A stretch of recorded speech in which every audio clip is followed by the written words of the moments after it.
తన అవినీతిని కప్పిపుచ్చుకునేందుకు మాజీ మంత్రి జోగి రమేష్ కులాలను రెచ్చగొట్టేలా మాట్లాడడం సరైంది కాదని రాష్ట్ర రెవెన్యూ రిజిస్ట్రేషన్ అండ్ స్టాంప్ శాఖ మంత్రి అనగాని సత్యప్రసాద్ అమరావతిలోని సచివాలయంలో అన్నారు.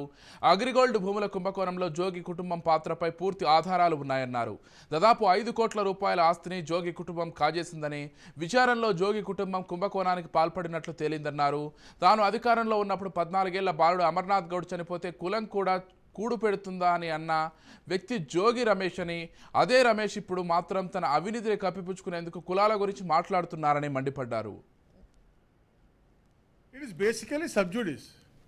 We are not supposed to talk and we are not supposed to even deal with it. ఇతను అంత ధైర్యంగా ఆల్రెడీ, ఎందుకంటే మనందరికీ తెలుసు అగ్రిగోల్డ్ భూములన్నీ కూడా అక్కడ ఎట్టి పరిస్థితుల్లో కూడా ఇంకో రిజిస్ట్రేషన్ జరగటానికి కానీ లేదు.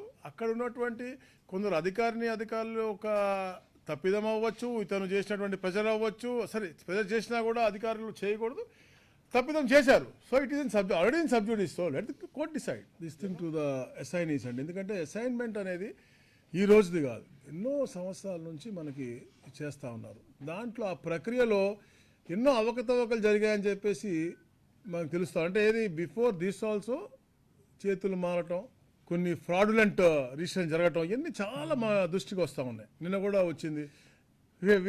నీడ్ టు స్టడీ అసలు అసైనీస్ ఎవరు, ఏ కులము, లేకపోతే ఏ పర్పస్ మీద వాళ్ళకి అసైన్ చేయడం జరిగింది, ఎప్పుడైతే ఈ ఆర్డర్ వచ్చిన తర్వాత జరిగిందా, ముందే జరిగిందా, ప్రీడిటర్మినెంట్గా ఇల్లీగల్గా జరిగిందా, ఇవన్నీ కూడా అధ్యయనం చేసి దాని తర్వాత రిజిస్ట్రేషన్ జరిగిన ప్రక్రియ పేర్లు అన్నీ కూడా చూసుకుని దాని తర్వాత కేస్ బై కేస్ స్టడీ చేసి తప్పకుండా న్యాయం చేస్తాం. దాని తర్వాత అలాగే ఏదైతే ఈ 22A మిస్లీడ్ చేసే విధంగా ఇష్టానుసారంగా గత ప్రభుత్వం వాళ్ళకి కావాల్సిన వాళ్ళకి తీసేయటం, వాళ్ళకి భూములు అమ్మకపోతే 22Aలో పెట్టడం చాలా జరిగినాయి అవకతవకలు.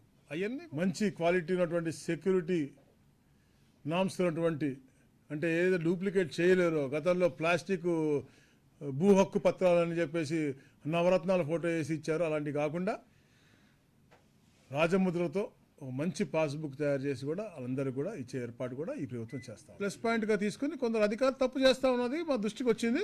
దాని మీద రెక్టిఫికేషన్ చేసే విధంగా కూడా తప్పకుండా, ఎందుకంటే today's world we can do registration anywhere but in proper process.